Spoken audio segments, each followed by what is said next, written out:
Hi guys. నిన్న హౌస్‌లో nominations అన్నీ కంప్లీట్ అయిపోయినాయి. నామినేషన్స్ కంప్లీట్ అయిపోయినాక ఎవరు ఎలా ఏం మాట్లాడుకున్నారు, అసలు ఏం జరుగుతుంది హౌస్‌లో అని చూసినట్లయితే నామినేషన్ అయిపోయిన తర్వాత ఇమ్మాన్యుయల్ కళ్యాణం వచ్చేసి ఇమ్మాన్యుయల్ దగ్గరికి వచ్చేసి, సారీ అన్న, నేను అలా అనుకోలేదు, నేను తనుజని నామినేషన్ చేద్దాం అనుకున్నా, అంటే నువ్వు చేస్తా అంటేనే నేను ఇచ్చినా అని అన్నాడు. ఎందుకు ఇక్కడ ఇమ్మాన్యుయల్ ఫీల్ అవుతున్నా అంటే మాట ఇచ్చిందంట. అంటే ఇమ్మాన్యుయల్ని ఎవరైతే నామినేషన్ చేయరో వాళ్ళకి మాత్రమే నామినేషన్స్ కార్డ్స్ ఇవ్వడం జరిగింది.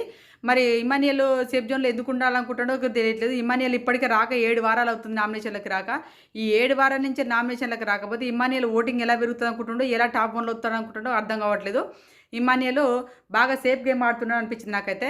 ఇక్కడ వచ్చేసి కళ్యాణ్ సారీ ఎందుకు చెప్పిండంటే, తనుజను నామినేషన్ చేస్తా అంటేనే ఇచ్చినా కదా అన్న, ఆల్రెడీ రమ్య చేసింది, నేను మాట్లాడాలనుకున్న పాయింట్ అన్నీ మాట్లాడింది కదా అన్న, మళ్ళీ ఆల్రెడీ నామినేషన్లోకి తనుజ నామినేషన్లోకి వచ్చింది, నేనెందుకు చేస్తా అన్న అని చెప్పేసి సంజన గారిని చేసిన అని చెప్పేసి, సంజన గారు చేసిన పాయింట్ అయితే చిల్లి పాయింట్, తుప్పాస్ పాయింట్లతో నామినేషన్ చేసిండు. ఒక విన్నర్ మెటీరియల్ ఉన్నటువంటి కంటెస్టెంట్స్ ఇలాంటి నామినేషన్ చేయడం అనేది వరెస్ట్ అనిపించింది. ఎందుకంటే ఆ వారంలో దివ్య మాధురితో గొడవలు ఉన్నాయి.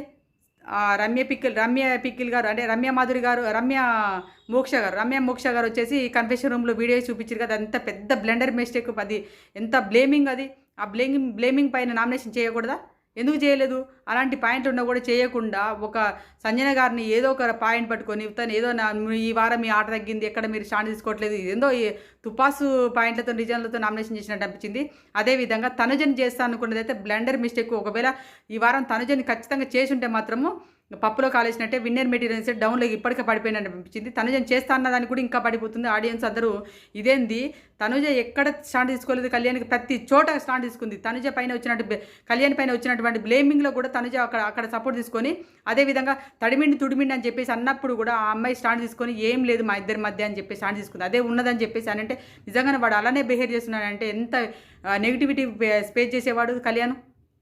కానీ అక్కడ కళ్యాణ్కి అర్థం కాక ఆది వచ్చి టాప్ 1లో దూసుకెళ్తుందని ఈ సీజన్లో విన్నర్ మెటీరియల్ అమ్మాయికి ఉందని చెప్పగానే అక్కడ అంచెలి కళ్యాణ్ ఇమానియల్ ఇద్దరు టార్గెట్గా పెట్టుకొని ఆమె ఏదో ఒక రకంగా నామినేషన్లో పెడదాం, జనాల్లోకి ఏదో ఒకటి బ్యాట్ చేద్దామని చెప్పేసి అనుకొని నామినేషన్ చేద్దాం అనుకోవడం అనేది బ్లండర్ మిస్టేక్ అనిపించింది కళ్యాణ్ విషయంలో నాకు. ఇమానియల్ విషయంలో వచ్చేసి ఇమానియల్కి ఏంటంటే, ఒకటి, నాకు ఈ హౌస్లో ఎవరు లేరు, నాకు ఒక డాడీ తప్ప అని చెప్పేసి, మా నాన్న తప్ప అని చెప్పేసి అన్నది ఒక టట్టింగ్ ఉందంట.